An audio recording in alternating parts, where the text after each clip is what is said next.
라는 제목입니다. 제목이 좀 낯설지 않나요? 허하라, 허하라. 한자로 허락할 때 허자, 허락할 허 썼는데요. 무엇을 허락하라 하는지 좀 들어보면 알겠고, 제가 설교 제목을 정해놓고 구글에 가서 허하라라는 말을 한번 쳐서 검색을 해봤어요. 장난기가 좀 발동을 해가지고 구글에 가면 허하라를 어떻게 써놨을까 라고 검색을 했더니 한번 읽어봅시다. 시작. 서울에서 딴스호를 허하라. 저기 맨 먼저 나온다고. 구글에 보면 맨 먼저 나와요. 서울에서 딴스호를 해라. 딴스 알겠어요? 얘는 빤스가 아닙니다. 댄스요, 댄스. 저게 해방 직후에 서울에 자유의 물결이 퍼져갈 때 여러 자유, 이런 자유, 저런 자유를 이야기하는 동안에 댄스홀을 허락해라. 우리도 댄스 좀 추고 싶다. 뭐 이런 거예요. 그 당시에 계셨던 분들은 아마 기억이 나실지도 모르겠습니다. 그런데 최근에 와가지고는 이렇게 바뀌었습니다. 청소년에게 게임을 하라. 칼퇴근을 하라. 세 번째 읽어봅시다. 시작. 좋은 삶을 원하면 자신에게 딴짓을 허하라. 딴짓하면 안 된다 그랬잖아요. 그런데 딴짓을 하라. 아마 인간의 행복과 자유를 위해서 있을 법한 외침이라고 생각합니다. 그래서 게임을 허락했더니 우리나라가 게임 강국이 되었나 봐요. 딴짓을 허락했더니 삶이 좀 다양해지고 어느 경우에는 삶의 질이 더 높아질 수도 있었겠죠. 그런데 우리에게 정말 허락해야 될 것들이 이런 걸까요? 딴스, 딴짓, 칼퇴근, 게임 이런 걸까요? 우리에게 정말로 허락할 것은 따로 있습니다. 무엇인가 우리 삶에 예수님의 임재와 인도와 통치를 허락하는 겁니다. 우리가 물론 이것을 허락하지 않는다고 해서 우리를 향한 하나님의 뜻이 좌절되거나 멈추지는 않습니다. 우리가 무슨 짓을 하든 간에 하나님의 뜻은 이루어질 거예요. 우리를 향한 거룩한 하나님의 뜻은 성취되고야 맙니다. 하지만 능동적으로 우리가 그분의 뜻을 허락하고 받아들일 때 우리는 어쩌면 영적 거장으로 높이 발돋움할 수 있을 거예요. 흔히 말하는 세상의 빛과 소금이 되는 것이죠. 그래서 복음은 오늘 우리에게 굉장히 중요한 삶의 이유이자 동력입니다. 오늘 본문에 보면 몇 가지 이야기가 나와요. 물동이를 버려두고 동네로 예수 전하러 간 수가성 여인. 아까 38절이죠. 그 다음에 제자들이 예수님께 음식을 구해서 여기 있습니다 라고 드렸더니 주님께서 나에게는 너희가 알지 못하는 양식이 있다라고 하는 말씀 대목이 나옵니다. 세 번째로는 갑자기 추수할 때가 넉 달이 지나야 된다라고 하는 너희 말이 있지 않나? 그런데 아니다. 지금 희어져 추수하게 되었다라는 이야기가 세 번째로 나옵니다. 그리고 네 번째로는 뭐가 나오냐면 수가성에 예수님이 이틀 동안 초청을 받아서 복음을 전했고 그 성에 예수 믿는 사람들이 많아졌다라는 이야기가 나옵니다. 그 짧은 본문 안에 수가성 이야기, 도시락 점심 이야기, 추수 이야기, 다시 수가성 이야기. 이야기가 서로 짧게 교차되면서 숨가쁘게 넘어가면서 다소 산만하다는 느낌을 받아요. 그리고 왜 이야기들이 이렇게 짧게 의미 없이 교차되는가라는 생각을 할 만큼 앞부분의 수가성 이야기에는 1절부터 37절까지 쭉 일맥상통하면서 이야기가 전개되는데 여기서부터는 뚝뚝뚝 끊긴다는 느낌을 받아요. 그래서 설교자들도 이 부분에 대해서 설교하는 사람이 많지 않습니다. 그리고 성경 해석가들도 이 부분을 그렇게 심도 있게 다루지 않습니다. 우리 한국의 유명한 목사님들 설교집을 제가 살펴보니까 이 부분에 대해서 설교하신 분들이 그리 많지 않아요. 그냥 5장으로 솔직히 뛰어넘어요. 우리가 이것을 부록처럼, 부록이라고 하시죠? 책 나오는데 저 뒤편에다가 살짝 더 붙여놓은 거. 부록처럼 취급한 것 같습니다. 그런데 이것은 성경을 바로 대하는 태도는 아닙니다. 그래서 저는 조금 오기를 발동해서 설교하지 않는 부분들을 좀 현명을 가지고 구체적으로 들여다보면 좋겠다라고 해서 그를 화하라는 좀 독특한 설교 제목을 가지고 오늘 여러분 앞에 섰습니다. 오늘 본문을 들여다보면 이렇게 정리할 수 있습니다. 시작. 깻잎처럼 사중으로 겹쳐진 말씀. 여러분 깻잎김치 좋아하세요? 우리 이세롬 바이올리니스트 깻잎김치 좋아해요? 생긴 것은 굉장히 이국적으로 생겨서 깻잎 안 좋아할 것 같은데 좋아해요? 한국산이니까 좋아하겠죠. 그 깻잎을 따가지고 몇 켜로 이렇게 포개잖아요. 포개고 그 사이에다가 양념을 집어넣고 또 깻잎 포개고 이렇게 해서 깻잎김치를 담는데 이게 입맛이 동합니다. 점심 때 깻잎 좀 드세요. 침이 꼴깍 넘어가는데 그 깻잎김치를 연상시킬 만큼 오늘 본문은 사도 요한이 그 각자 이질적인 이야기를 포개해 놓습니다. 그리고 거기다가 양념을 붓습니다. 그러면서 하는 말이 이것은 부록 같은 이야기가 아니라 어쩌면 복음의 핵심을 가르치는 몸통 교훈이야, 핵심 교훈이야 라고 하는 것 같아요.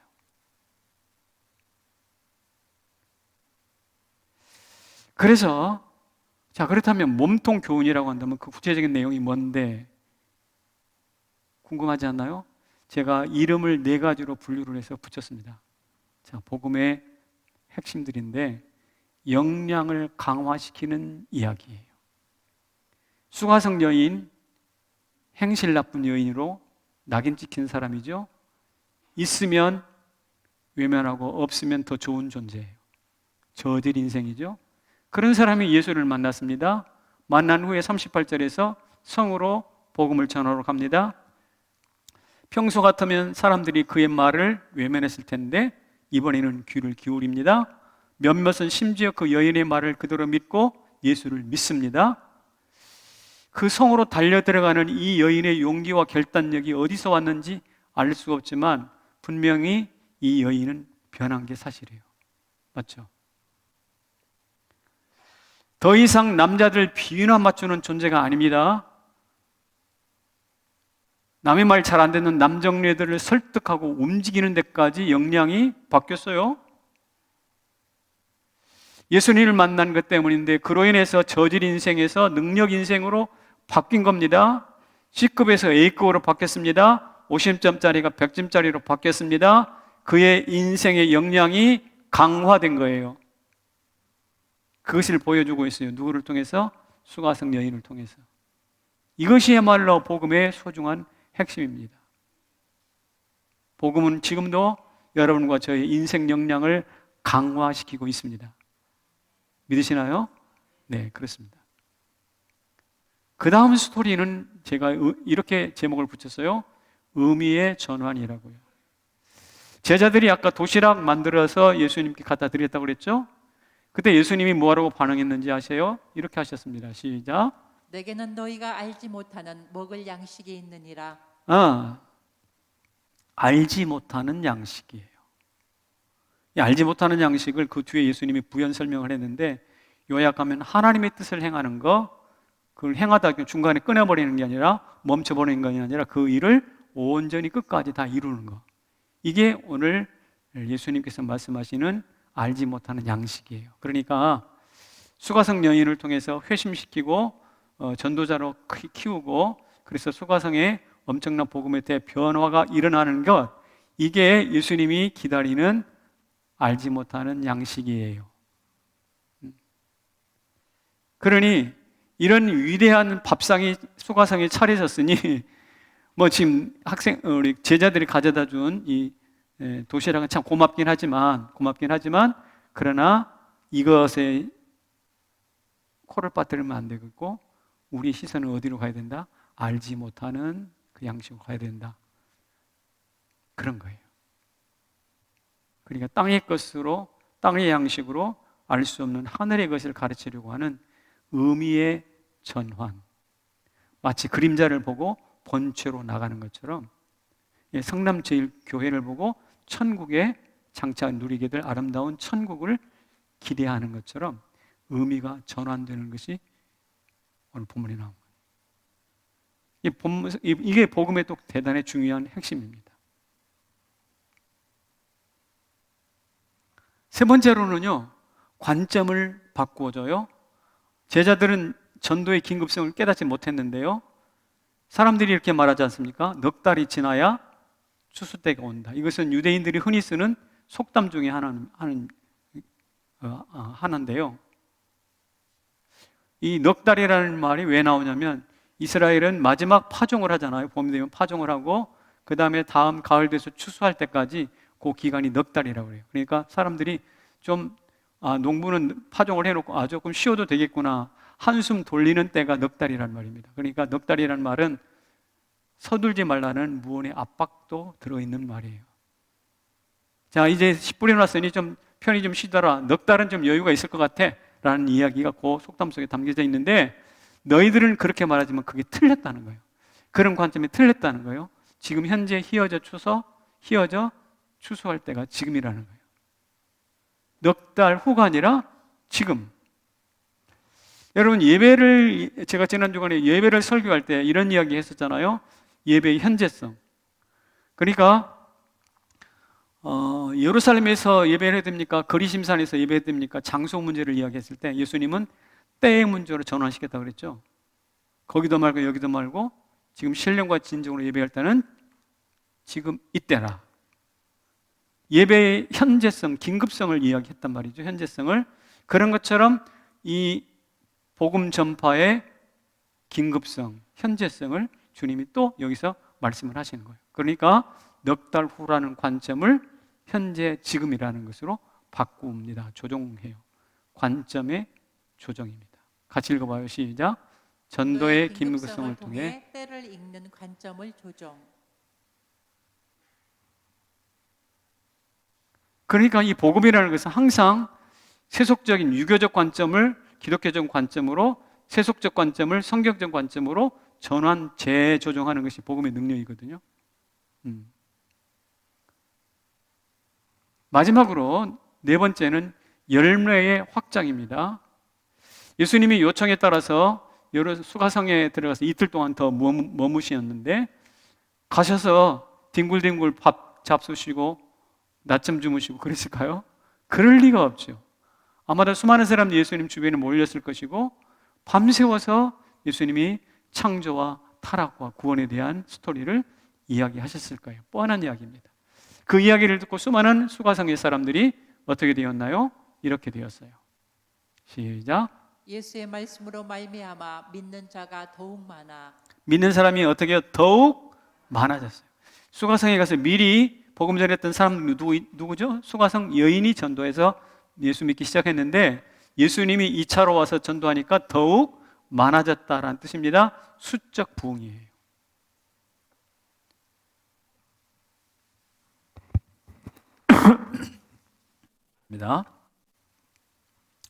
아마 예수님께서 하늘을 나는 새나 들의 대가보라, 마태복음 5장, 6장, 7장에 있는 그 이야기들을 아마도 여기서 가르쳤을까 하느라고 생각이 듭니다. 사람들이 예수님의 그 시청각 교육, 스토리텔링을 통해서 많은 사람들이 예수를 발견했을 것이고, 그래서 예수를 주로 고백하는 것이죠. 이것은 이사야의 예언이 이루어진 거예요. 뭐라고? 이렇게 시작. 작은 자가 1000명을 이루고 약한 자가 강국을 이루는 열매의 확장.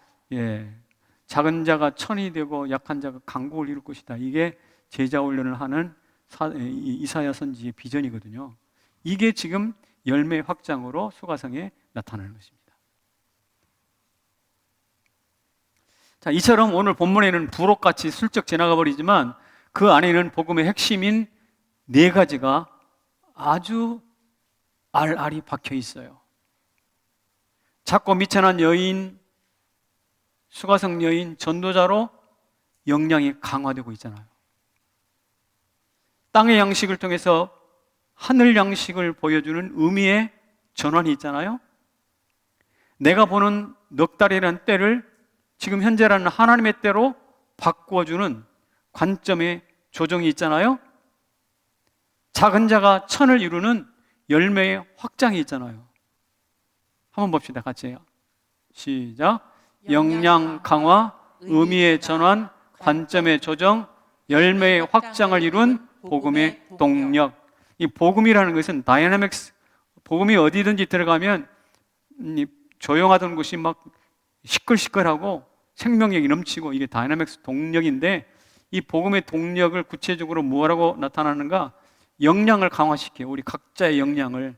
그 다음에 우리가 인생을 사는 의미를 바꿔줘. 세상을 보는 관점을 전환시켜줘. 그리고 그래서 결과적으로 열매가 풍성하게 해. 이게 복음의 핵심이거든. 근데 이게 오늘 본문에 그대로 들어 있다는 것입니다. 이 본문을 그냥 슬쩍 지나가 버렸으면 어떨 뻔했어, 그죠? 이 말씀을 준비하면서 이런 생각이 났어요. 이런 찬송가 가사가 생각났어요. 약한 나로 강하게, 가난한 날 부하게, 눈만 날 볼 수 있게 주 내게 행하셨네. 저기 약한 나로 강하게, 복음의 동력이에요. 강한 가난한 날 부하게, 이게 복음 동력이에요. 눈만 날 볼 수 있게, 복음의 능력이에요. 복음에는 대반전을 이루는 힘이 있습니다. 그것을 오늘 여러분의 삶에서도 경험하고 느낄 수 있기를 축복합니다. 그렇다면 오늘 이 사건을, 오늘 이 본문에서 이렇게 복음의 네 가지의 동력이 있다는 것을 확인했는데, 그러면 오늘 이것을 우리가 직접 경험하고 살아야 될 거 아니에요. 내 삶으로 끌어와야 될 거 아니에요. 그렇죠? 그런 게 있네 하고 책 덮으면 아무런 의미가 없잖아요. 그래서 제가 여러분에게 이렇게 몇 가지로 요청합니다. 이 설교 본문을 읽었으니 이렇게 하는 게 좋겠습니다. 첫째는 내 삶의 현장에 예수님을 초청하라는 거예요. 초청해야 돼요. 성경을 보면 예수님은 항상 이야기의 중심이셨고 사건 현장에 든든히 서 계셨습니다. 물 길러 온 여인을 우물에서 기다리셨고 만나셨고 대화해 주셨어요. 성에 들어가서 직접 이틀을 유하시면서 구원의 비밀을 대하 드라마처럼 펼쳐 가셨어요. 예수님은 항상 서 계신 그곳에서 복음의 역동성을 통해서 위대한 일을 이루셨습니다. 그래서 예수님은 현장에서 기적을 일으키시는 장본이십니다. 이것을 알기 때문에 안드레와 빌립과 수가성 여인이 요한복음 2장, 3장, 4장을 보면 했던 말이 뭐냐? 와 보라라고 해요. 오늘 본문에도 와 보라라고 나오죠. 와 보라라는 이야기는 구구한 설명을 할 필요가 없다. 현장에 가보면 답이 있다라는 거예요. 예수님께 답이 있다라는 뜻이거든요. 그래서 사마리아 사람들이 실제로 예수 계신 현장에 와가지고 보고 느낀 다음에 했던 말이 이거라니까요. 같이 보십시다. 시작. 우리가 친히 듣고 그가 참으로 세상의 구주신 줄 알미라. 참으로 듣고 보니 그분이 뭐라고요? 세상의 구주시구나 라고 고백을 하게 되는 것입니다. 그러니까 현장에서 얻어진 신앙 고백이거든요. 그래서 그런 예수님을 우리 삶의 현장에 초청하시기를 바랍니다. 주님 내 안에 오시옵소서. 내 안에 오시옵소서. 좀 이따 우리 찬송 부를 텐데 이곳을 덮으사, 이것을 어루만지사 찬송들이 있어요. 이것을 실제적으로 경험한 샘플이 있습니다. 누구냐면 성경에 이렇게 고백했던 사람이에요. 예 여호와께서 과연 여기 계시거늘 내가 알지 못하였도다. 이게 누구 이야기지? 야곱 이야기예요. 야곱이 형 에서의 낯을 피해가지고 도망가잖아요. 베들에서 돌베개 베고 잠잡니다. 하늘이 열렸습니다. 사닥다리가 내려옵니다. 깜짝 놀랐어요. 그리고 여호와께서 과연 여기 계시기를 내가 알지 못하겠구나 라고 무릎을 치는 거예요. 여호와는 우리 아버지 집에 거기만 계신 줄 알았더니 아니야, 내가 쓸쓸하게 누워있는 이 자리도 계시네 라고 이야기를 하는 것이죠. 임재의 현장을 경험합니다. 그런데 이 현장을 경험하고 나서 어떻게 바뀐 줄 아세요? 무엇이 바뀌었을까요? 이 현장을 경험하기 전까지는 야곱을 움직이는 것이 두려움이었어요. 무슨 두려움? 형이 언제 칼 들고 와서 나를 죽일까? 에서에 대한 두려움, 칼에 대한 두려움이 그를 지배하고 있었어요. 그랬으니까 도망갔겠죠. 근데 이 현장 경험을 하고 나서는 싹 바뀌었어요. 하나님이 나를 인도하시는구나. 그래서 하나님, 에서에 대한 공포로부터 하나님에 대한 기대감으로 바뀌었어요. 이게 바로 하나님을 현장, 자기 삶에서 경험한 결과예요. 이 야곱이 베들에서 했던 이 현장 경험이, 임재 체험이 우리에게도 있어야 돼요. 아멘이세요? 예. 우리에게도 나타나기를 주의 이름으로 축원합니다. 그래서 뭐라고요? 예수 그리스도를 우리 삶의 현장에 초청하는 거예요. 사닥다리가 야곱에게 내려온 것처럼, 사닥다리이신 예수 그리스도, 사닥다리라고 하셨잖아요. 인자도 들려야 된다고 그랬잖아요. 그래서 그분이 우리 가운데 오셔야 되는 거예요. 요한복음 1장의 이야기입니다. 그게 현장이 그만큼 중요해요. 현장의 중요성을 이야기를 할 때 요즘 우크라이나에서 전쟁이 일어나지 않았어요? 많은 사람은 푸틴이 어떻게 했다, 초기 전황이 어땠다, 여기에 관심이 있으신데 저의 관심은 좀 다른 데 있어요. 뭐냐면 거기 한 2,000명 정도가 사망을 했다고, 이런저런 전투를 통해서 사망을 했다고 하는데 적은 숫자는 아니잖아요. 그런데 이런 소식을 듣고 사람들이, 우크라이나 사람들도 막 피난 가고 난리를 치잖아요. 근데 유독 그 전투 현장에 찾아 들어가는 사람이 있어요. 영국에서 20대 공수부대 출신인데 이 친구는 직장 휴가를 내고 전투 현장에 들어가겠다고 신청을 했네요. 그것을 국제의용군이라고 부르던데 이 영국의 청년뿐만 아니라 약 150명이 영국 사람들이 지원했어요. 지금 프랑스에서는 70명 정도가 국제의용군으로 전투 현장에 들어가겠다고 손들고 나왔단 말입니다. 한편 포탄이 쏟아지는 키예프의 한 도시에서 어떤 소년은 피아노를 연주해요. 사진 보셨나요? 뉴스에서 보셨나요? 포탄이 떠져가지고 쾅쾅 하고 있는데 피아노로 거기를 연주를 하고 있어요. 왜 그들은 전투 현장에 들어가려고 할까요? 왜 그들은 포탄이 떨어지는 현장에서 떠나지 않고 그 자리에서 연주를 하는 걸까요? 이것 때문입니다. 평화를 위해 피 흘릴 용기가 있기 때문이에요. 죽음을 맞선 피가 살상의 칼을 이길 수 있다는 확신 때문이에요. 가녀린 피아노 연주가 굉음 같은 포탄을 이길 수 있다는 결기가 있기 때문에 그 자리에 들어가고 그 자리를 피하지 않는 거예요. 이 사람들의 공통점이 무엇일까요? 현장을 잃지 않겠다는 거예요. 그것이 비록 전투 현장이지만. 우리나라의 MBC에 이진숙 기자라는 분이 있습니다. 그분은 어떤 사람이냐? 바그다드에서 미군이 바그다드를 폭격할 때 그 현장에서 미사일이 날아가고 총포탄이 터지는 그 현장을 취재했던 전군 기자죠. 이진숙. 지금도 기억이 생생합니다. 그분이 전쟁이 끝난 다음에 한국에 돌아왔죠. 어떻게 됐나요? 스타 탄생입니다. 그분 고속 승진했어요. 왜 그럴까요? 현장에 있었고 현장의 이야기를 들려줄 수 있었기 때문에 그래요. 그러니까 현장이 부여하는 권위는 대단한 거예요.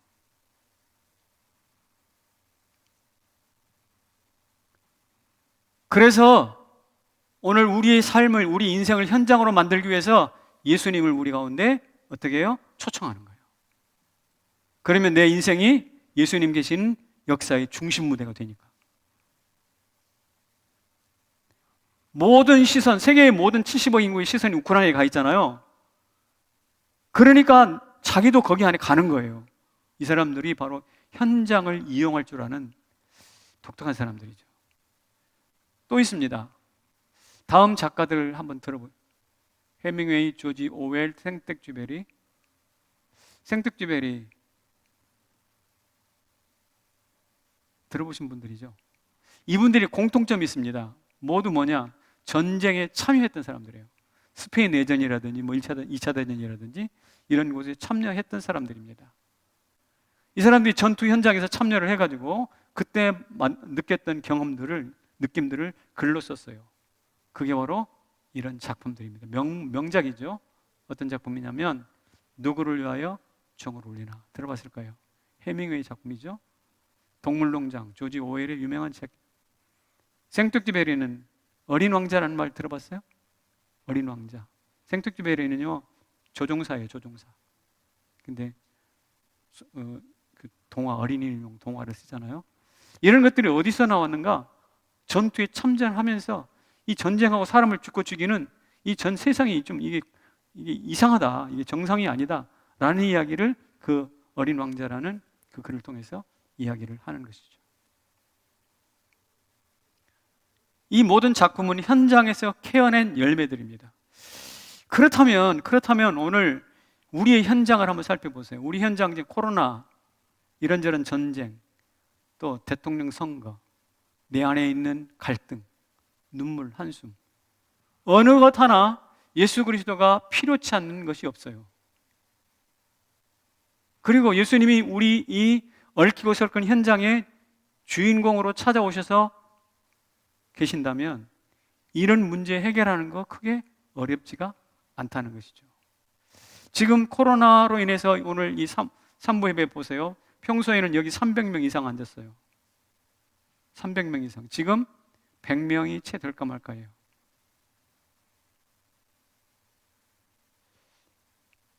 그런데 여러분들은 어쩐 영문인지 몰라도 현장에 나와 계시네요. 여러분들은 현장의 소중함을 아셔서 나온 걸까요? 아닐까요? 모르고 나왔어도 괜찮습니다. 그렇다고 뭐 온라인으로 예배드린 분이 잘못했다 그런 뜻 아니니까 오해 없기를 바라고요.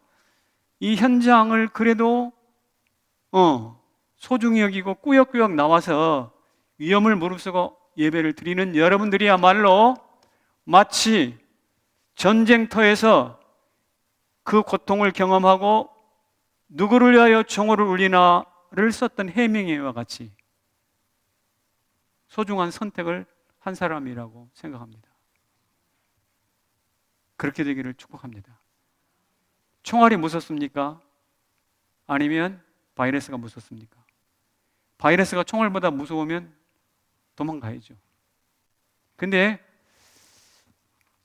총알을 두려워하지 않고 우크라이나에 들어가는 바로 그 사람들, 내 몸을 던져서 이 나라를 지키겠다고 하는 그 우크라이나인들이 보면, 우리를 바라보면, 코로나 때문에 현장을 이탈해버리는 우리를 바라보면 그 사람들이 뭐라고 그럴까? 한번 생각해 보게 돼요. 총알을 무서워하지 않는 사람들이 현장을 지키듯이 코로나를 무서워하지 않는 사람들이 역시 현장을 지키는 것 같아요. 여러분의 삶의 현장에 예수님이 임재하시기를 진심으로 축복합니다. 그래서 현장을 떠나지 않는 여러분들의 삶에 예수님이 주인 되시기를 축복합니다. 문제가 해결되기를 축복합니다. 복음의 5가지, 아까 4가지의 그 다이나믹스, 동력이 여러분의 삶에 나타나기를 축복합니다. 그런데 문제는 그분을 우리 가운데 초청해 놓고 꾸어다는 보리자처럼 예수님 여기 계세요 라고 하면 안 되겠죠. 그래서 드리는 말씀이 이것입니다. 시작. 그분의 다스림을 하라. 오늘 본문의 제목이에요. 그분의 다스림, 통치를 허락하라 이 말입니다. 신학자 크레이크 키너라는 사람이 있는데 그가 오늘 본문 40절을 주해하면서 사마리아인들이 했던 몇 가지 행동에 대하여 설명을 했습니다. 첫 번째가 예수께 와서 그랬거든요. 40절에 우리가 사마리아 사람들이 예수님을 방문해 왔다, 찾아왔다 이런 뜻입니다. 두 번째, 사마리아 성에 오셔서 유하시기를 뭐 했다? 청했어요. 그러니까 사마리아 성으로 초청을 한 겁니다. 그리고 나서 이틀 후에 그분과 대화를 하고 난 다음에 뭐라고 그래? 그분이 생명의 세상의 구주이신 줄을 알미라라고 고백을 합니다. 이것은 예수님을 높이는 거거든요. 칭송입니다. 자, 지금 세 가지를 했죠. 첫째는 뭐 했나요? 방문했어요. 그 다음에 초청했어요. 그리고 칭송했어요. 그런데 이 세 가지 행위는 로마 황제를 자기가 사는 성으로 초청할 때 하는 영접 절차예요. 응? 로마 황제를 서울로 초청할 때 하는 영접 절차가 뭐냐? 그를 방문하는 거예요. 그리고 그분을 초청하는 거예요. 오셔서 대화하고 그분을 칭송하는 거예요. 아, 제우스 신이요. 어쩌고. 제우스의 현인이신 황제시요. 막 이러면서. 이처럼 로마 사람들이 황제를 초청하는 동일한 방식으로 이 사마리아 사람은 누구를 초청했어요? 예수 그리스도를 초청했어요. 그리고 그를 마지막에 세상의 구주라고 칭송합니다. 이 말은 무슨 말이냐면 우리가 당신의 통치를 받겠습니다. 당신의 통치, 당신이 우리에게 왕노릇하는 것을 허락합니다 라는 뜻이에요. 너무 멋진 선택입니다. 여러분들도 이 사마리아 성에 있는 사람들처럼 예수를 우리의 통치자로 허락하시기를 바랍니다. 우리 가운데 오시라고 초청만 해놓고 끝나는 게 아니라 실제적인 왕으로 그분을 받아들이는 거죠. 그러면 어떤 일이 나타나는가요? 여러분, 벽시를 지금 모짜리 냈나요? 시골에 모짜리 낼 때가 됐죠? 모짜리를 내는데 모짜리를 내기 위해서 벽시를 고르거든요. 벽시를 고를 때 어떤 방법으로 쓰죠? 하나하나를 이렇게 검사하거나 그러진 않죠. 거기 벽시를 큰 도가니에다 놓고 물을 부어요. 물을 부어서 이렇게 휘저으면 쭉정이는 물이 떠버려요. 그리고 튼실한 알맹이는 밑으로 가라앉아요. 그래서 위에 있는 거 걷어내버리고 다음 그것을 모짜리 판에다 뿌리면 벽시가 되는 거거든요. 무슨 말이냐면 물이라는 조건을 부여하면 알곡과 쭉정이가 가려진다는 거예요. 벽시는 가만히 놔두면 몰라. 근데 그것을 벽시에 물이라는 조건을 부어서 허락을 하면 이게 진짜인지 가짜인지가 드러나. 그러하듯이 우리 안에 예수님이 부어지고 예수님이 임재하면 우리가 가야 할 길과 가지 말아야 될 길이 확인이 돼. 평소에 나는 어디로 가야 할지 잘 모르겠어요. 좌로 가야 할지 우로 가야 할지 잘 모르겠어요 라고 하는 사람은 이런 거예요. 아직 예수 그리스도께서 그에게 충분히 임재하지 않고 예수를 믿는다 하더라도 예수님의 통치를 받지 않는다는 뜻이에요. 벽시가 물에 젖으면 가짜가 진짜가 딱 드러나듯이 우리가 하나님의 통치 안에 딱 들어가면 우리가 가야 할 길과 가지 말아야 될 길이 딱 보여. 이런 은혜가 있기를 축복합니다. 정말 그러면 인생 사는 게 쉽지 않나요? 그래도 그럴 것이 성령이 우리한테 가르쳐 주시고 주의 말씀이 우리한테 가르쳐 주시잖아요. 이게 바로 무엇이냐? 예수 그리스도의 통치 아래 들어간 사람들이 누리는 복이에요. 그런 사람 인생이 복잡하지 않아요. 인생이 그렇게 골머리 패지 않아요. 항상 기뻐요. 순적하게 만나요. 내 마음 그리스도의 집이라는 책이 있습니다. 로버트 멍어가 쓴 책인데요. 제자훈련은 필독서로 나와 있죠. 성도는 부끄럽고 수치로운 일들은 저 지하실 방에다가 꽁꽁 숨겨놔. 그렇죠?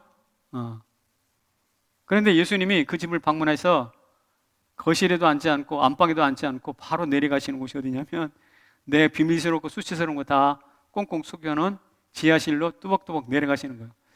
예수님, 거기 내려가지 마시고요. 이 거실에 앉아 좀 쉬시죠. 아니야. 뚜벅뚜벅 내려갑니다. 어디로? 내 부끄러운 물건들, 이런 수치스러운 것들 거기다 숨겨놓은 거기 이 문을 열을래? 이 문을 열을래? 아닙니다. 이 문을 열지 않으면 내 마음의 주인은 내가 아니고 바로 너야. 결국 열지요. 냄새나겠죠. 부끄러운 일이 있겠죠.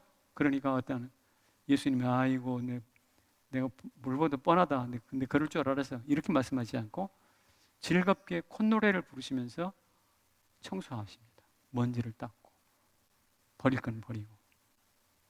그렇게 함으로써 내 마음 그리스도의 집에 왕이 누가 되는가? 나에게서 예수 그리스도에게로 주재권이 옮겨가는 이야기예요. 이게 바로 무엇입니까? 하나님의 통치 아래 우리가 들어간다는 이야기입니다. 여러분 안에 부끄러운 부분들이 예수 그리스도의 빛이 비추어지기를 축복합니다. 그래서 그것이 청소가 되고 사라지고 없어질 것은 없애고 버릴 것은 버리고. 이게 바로 하나님의 주권 안에 들어가는 것인데, 앞을 보지 못했던 바디메오가 외쳤던 유명한 이야기가 있습니다. 뭐라고요? 이렇게 외쳤죠. 다윗의 자손 예수여 나를 어떻게? 불쌍히 여기소서. 그러니까 당신의 불쌍히 여기서 당신의 통치 아래 집어넣으시고 그 통치의 능력으로 고쳐주세요 라고 요청하잖아요. 결국 어떻게 됐나요? 눈을 떴습니다. 제자들이 풍랑과 싸웠습니다. 예수님 고물에서 주무셨죠. 싸우다 안 되니까 마지막에 했던 이야기가 뭐예요? 예수님을 깨우면서 우리가 죽게 된 것을 왜 돌아보지 않으십니까? 라고 이야기했어요. 그게 무슨 뜻입니까? 스스로 살려고 발버둥 쳤던 자구 노력을 일단 포기하고 이제 예수님 help me 하는 거예요. 예수님의 통치를 요청하는 거예요. 어떻게 됐나요? 풍랑이 잔잔해졌어요. 평화가 회복되었어요. 이게 바로 예수 그리스도의 통치권 안에 들어가는 사람들이 누리는 복이에요. 그래서 잠언에는 이렇게 말합니다. 시작. 범사의 그를 인정하라. 그리하면 내 길을 지도하시리라. 인정하는 거예요. 그분의 통치권, 그분이 우리의 왕 되심을 인정하는 거예요. 그러면 그분이 우리를 지도하신대요. 갈 길이 보인단 말입니다. 진위가 가려진다는 말입니다. 바디메오처럼 눈이 열리는 거예요. 제자들처럼 인생의 풍랑이 잔잔해지는 거예요. 제가 간곡하게 부탁합니다. 예수님을 초청할 뿐만 아니라 현장으로 초청할 뿐만 아니라 그분의 통치권을 허락하여 주시기를 바랍니다. 예, 그분이 왕이신 것을 인정해 드리시길 바랍니다. 그를 인정하라. 그리하면 내게를 지도하시리라. 하나님이 우리를 높이신다니까요. 하나님이 지도받으시면 하나님의 지도를 받는 사람은 높아져요. 누구처럼? 전도자가 된, 창녀에서 전도자가 된 수가성 여인처럼.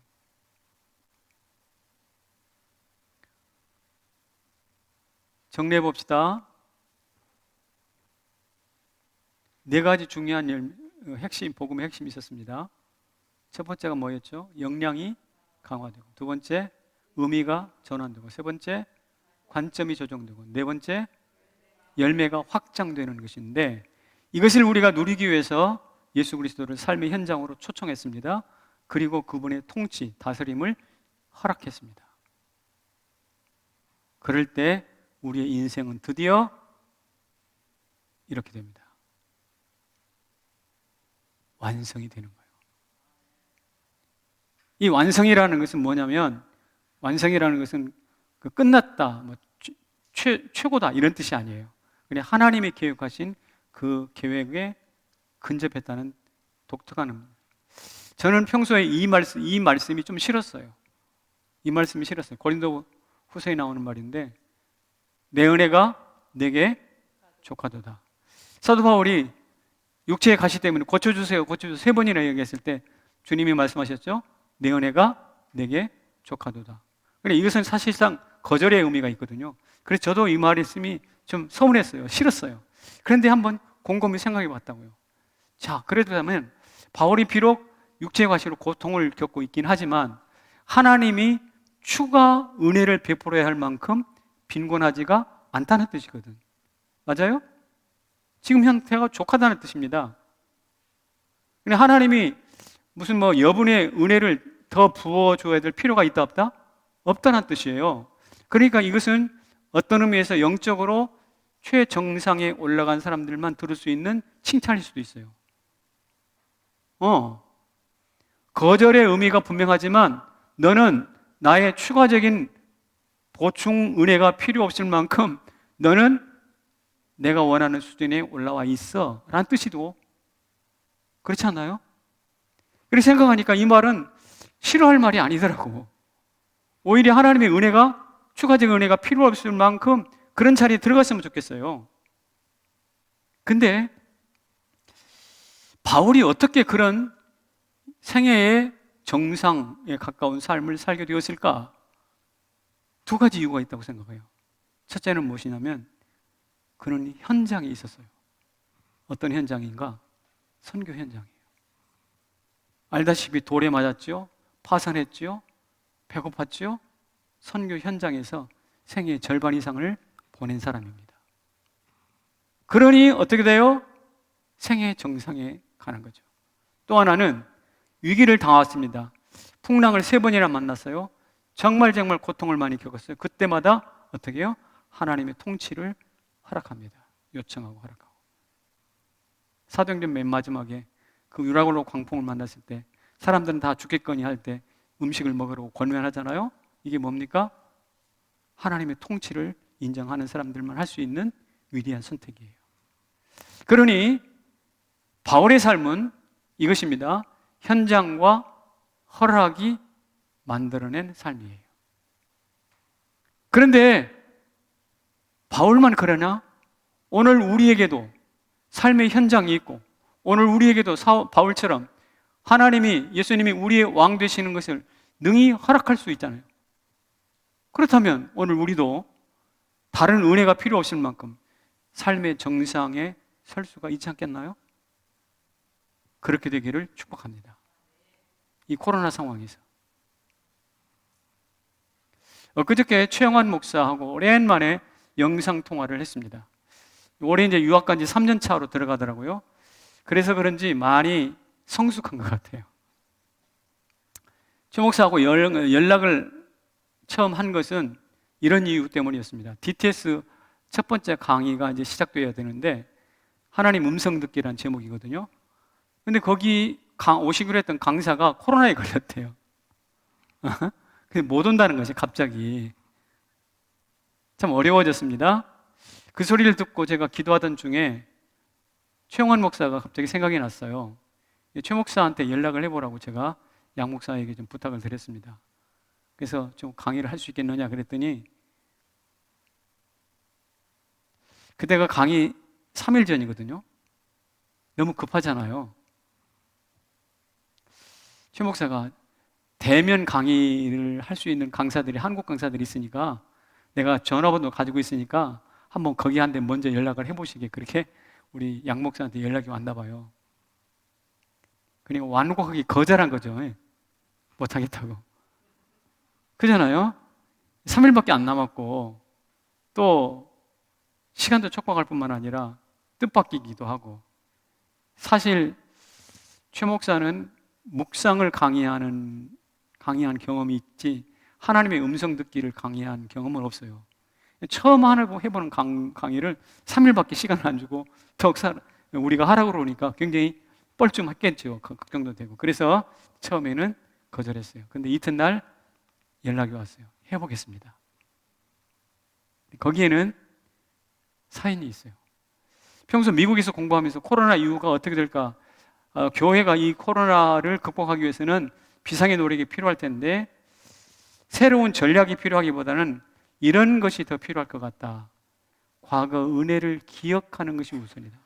과거의 위기 때 교회들이 어떻게 하나님의 은혜를 경험했는가를 기억하는 것이 더 우선이다 라는 생각들을 계속 하고 있었다는 거예요. 그건 저기에 기억이라는 말에 방점이 찍혀 있습니다. 기억하는 거예요. 그리고 이제 우리 교회에서 그 강의 요청했는데 거절을 하고 나서 그 이튿날 시편을 묵상하는데 이런 내용이 나왔어요.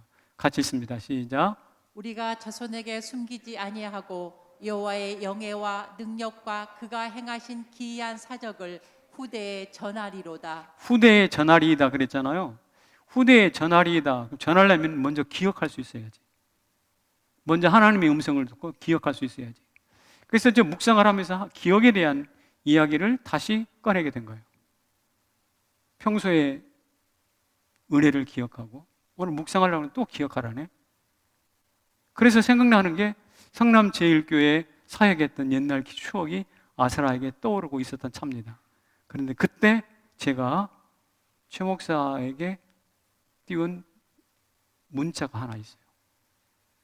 우리 성남 제1교회 사역을 그리워한다기에 제가 저렇게 명문을 써서 보냈습니다. 읽어볼까요? 시작. 그리워할 과거가 있는 게 행복일 텐데 기억하며 그리워합시다. 그런 행복한 과거가 있다면 우리 기억하며 그리워합시다. 이렇게 짧은 문자를 보냈어요. 근데 거기에 또 기억이라는 말이 나오네요. 하나님께서 계속 최 목사에게 기억 하면서 성남 제1교회의 과거 추억을 떠올리게 하네요. 그러니까 저 정도 되면 항복을 해야죠. 전화해가지고 저 강의하겠습니다. 이렇게 된 거예요.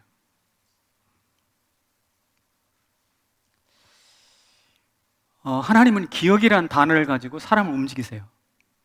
많은 게 필요한 거 맞아요. 제가 그 이야기를 최 목사 강의를 들으면서 고백을 하는 것을 듣고 저는 이런 생각을 했습니다.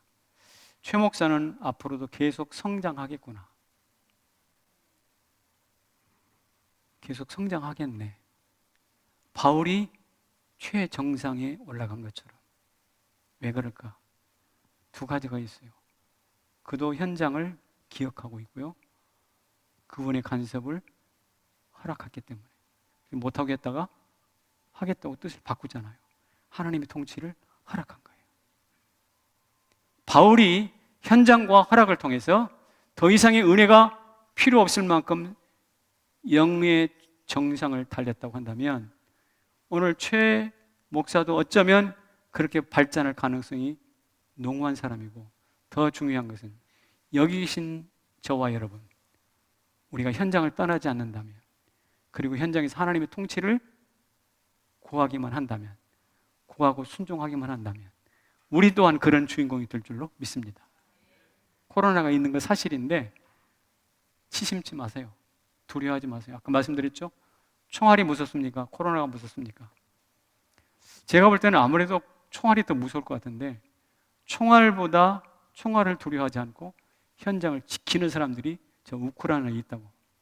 오늘 우리 가운데 코로나가 돌고 있는 건 사실이긴 하지만 그러나 이제 포탄 떨어지는 가운데서 연주하듯이 코로나 가운데서 우리의 향연, 예배의 축제를 벌일 필요가 있습니다.